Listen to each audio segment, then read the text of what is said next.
नासिक जिले के येवला तहसील में लगातार हो रही बारिश ने किसानों की नींद उड़ा दी है। किसानों की मेहनत से बोया मक्का अब पानी में भीगकर बर्बाद होने की कगार पर आ पहुंचा है। जोरदार बारिश के कारण कई खेत पानी में डूब गए। संग्रहित रखे गए मक्का पूरी तरह भीग गया और कुछ स्थानों पर तो मक्का कीचड़ में दबकर सड़ रहा है। किसानों का कहना है कि फसल को बचाना अगले कुछ दिनों में मुश्किल होगा, क्योंकि खेत में पानी का निवारण नहीं हो रहा है। इस बारिश से किसानों को भारी आर्थिक नुकसान होने की संभावना है। दिवाळीपूर्वी जे पाऊस झाला होता त्याने त्या अक्षरशः मका पडून गेल्या होत्या। नंतर दिवाळीनंतर पाऊस झाला त्या कशामाशा आम्ही सोंगल्या, थोडंसं 2 दिवसाचं उघडण होतं, पण त्या बिट्ट्या पाण्यातून म्हणजे पाण्यात तरंगल्या होत्या। इतका 3 दिवस पाऊस चालला का तो बिट्ट्या आम्हाला अक्षर त्याच्या चाऱ्या उचलून ठेवल्या, पण पूर्ण अक्षरशः त्या खराब होऊन गेल्या। ह्या आमच्या हातात बिट्ट्या आहे।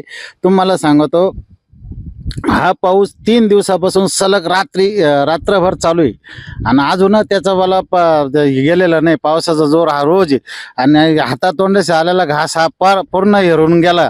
शेतकऱ्याला आता आत्महत्या पलीकडे वेळ नाही, पर्याय नाही राहिला। आणि त्यानंतर तुम्हाला सांगतो 4,000 रुपये किलोनं कांद्याचं बियाणं घेतलेलं होतं रोप, ते इकून तिकून घेऊन उसने पासने पैसे घेऊन ते टाकलेलं होतं, ते अक्षरशः काहीच नाही राहिले। जे थोडे थोडे तुरी सोयाबीन तूर करेल होत्या, मका करेल होत्या, याच्यात पूर्ण नुकसान झालेलं आहे। म्हणजे आम्हाला तो एकरी झालेला 20-30 हजार रुपये खर्च तो सुद्धा वसूल नाही होणार अशी परिस्थिती झालेली आहे। त्यामुळं आम्हाला जे काही शासन त्यांनी आश्वासन दिलं होतं दिवाळीच्या वेळेस तुम्हाला मदत करू, पण ती मदत बी अद्याप खात्यावर आणि कशावर 1 रुपया नाही आलेला आहे। आता आम्हाला पुढचं पीक घेण्यासाठी भांडवल सुद्धा नाही आणि 4,000 रुपये किलोनी जे ओळे कांद्याचं बियाणं घेतलेलं आहे ते सुद्धा तुम्हाला सांगतो घेण्याची ऐपत नाही राहिली। आणि दुकानदार तर म्हणते रोख पैसे असल्याशिवाय आम्ही देणार नाही।